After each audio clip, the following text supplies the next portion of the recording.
CBSE class 12 chemistry हमारा chapter है electrochemistry और हमारा अगला क्वेश्चन है क्वेश्चन नंबर 79।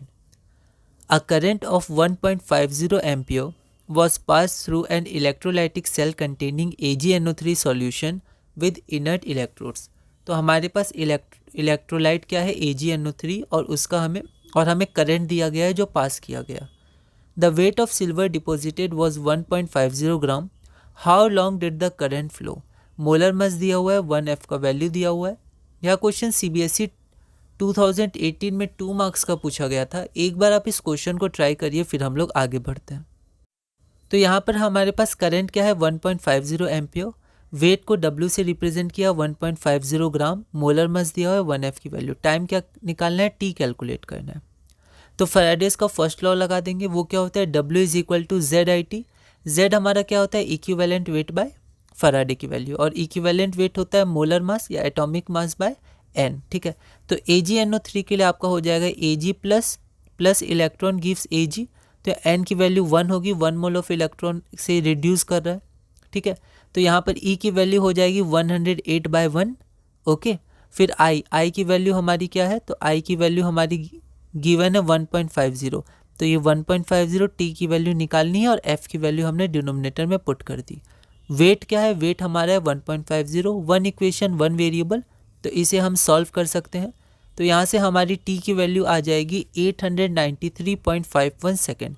आप चाहें तो इसको मिनट में कन्वर्ट करके भी लिख सकते हैं, पर यहाँ पर मैंने सेकेंड में लिखा है। Therefore the required time is 893.51 second. तो ये हमारा पूरा हुआ। अगला क्वेश्चन देखते हैं, question number 80।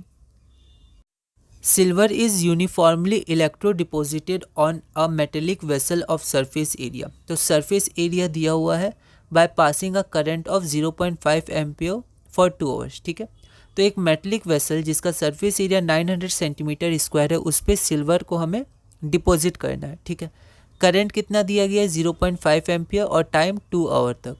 Calculate the thickness of the silver deposited. तो सिल्वर कितना थिकनेस उसका डिपॉजिट होगा। गिवन क्या है, डेंसिटी ऑफ सिल्वर क्या है 10.5 है, ये 10.5 ग्राम पर centimetre cube. And atomic mass of silver दिया है 108 AMU या यूनिट। एटॉमिक मास यूनिट है 108 AMU।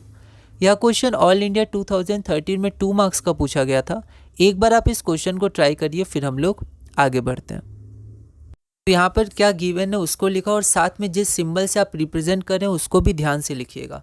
सरफेस एरिया को कैपिटल A से रिप्रेजेंट किया 900 सेंटीमीटर स्क्वायर। करंट हमारा I से 0.5 एम्पियर और टाइम 2 आवर है, तो उसको कन्वर्ट कर दिया सेकेंड में। डेंसिटी ऑफ सिल्वर रो से रिप्रेजेंट किया है 10.5 ग्राम पर centimetre cube. Atomic mass of silver क्या है, तो 108 AMU या मोलर मास भी 108, बस यूनिट चेंज होगा ग्राम पर मोल। थिकनेस को x मान लेते हैं। देखते हैं कैसे सॉल्व करेंगे। इलेक्ट्रोड रिएक्शन क्या होगा, Ag plus electron gives Ag। ठीक है, मतलब 1 फैराडे चार्ज से 1 मोल ऑफ Ag डिपॉजिट होगा, या हम कह सकते हैं 96,500 कूलम से 108 ग्राम ऑफ Ag डिपॉजिट होगा। तो कितना चार्ज पास किया गया, तो देखते हैं quantity of charge pass is equal to I times T। ठीक है, यहाँ देखते हैं I हमारे पास इतना है और टाइम हमारे पास इतना है। ठीक है, तो कितना चार्ज पास किया जा रहा है 3600 कूलम, है ना। अब 96,500 कूलम डिपॉजिट करता है 108 ग्राम, तो 3600 कूलम डिपॉजिट करेगा। यूनिटरी मेथड से देख लेंगे तो 4.03 ग्राम। तो हमारा मास ऑफ सिल्वर W से भी रिप्रेजेंट कर सकते हैं, M से भी रिप्रेजेंट कर सकते हैं। तो हमारा मास ऑफ सिल्वर हो जाएगा 4.03 ग्राम जो डिपॉजिट हुआ। आगे बढ़ते हैं। हम लोग चाहते तो इसको W is equal to ZIT से भी कैलकुलेट कर सकते थे, वो भी हो जाता। ZIT, I की वैल्यू गिवन है, T की वैल्यू गिवन है, Z होगा equivalent weight by Faraday. Equivalent weight हो जाएगा 108/1 जो कि 108 हो जाएगा, और नीचे 96,500, आप उससे भी सॉल्व कर लीजिएगा, एक ही आंसर आएगा। अब हमारे पास मास क्या होता है, तो volume into density. Volume into density is equal to mass. ठीक है, अब वॉल्यूम क्या होता है, एरिया इंटू थिकनेस, है ना। तो एरिया हमें गिवन है, थिकनेस हमें पता करना है, x डेंसिटी हमें गिवन है, और मास हमने कैलकुलेट किया। एक इक्वेशन एक वेरिएबल, तो यहाँ से x थिकनेस की वैल्यू आ जाएगी जो कि आएगी आपकी 4.26 into 10⁻⁻4 centimetre. Therefore thickness of silver deposited is 4.26 into 10⁻⁻4 centimetre. अब हम अपना टॉपिक 7 शुरू करेंगे, प्रोडक्ट ऑफ इलेक्ट्रोलाइसिस। तो अगली वीडियो में हम लोग टॉपिक 7 देखेंगे। देख लेते हैं इसका पहला क्वेश्चन, और ऐसे हमारा क्वेश्चन नंबर 81 क्या है। Following reactions occur at cathode during the electrolysis of aqueous silver chloride solution. तो यहाँ पर दो रिएक्शन है जो आपका कहाँ अकर हो रहा है, दोनों कैथोड पर, ठीक है।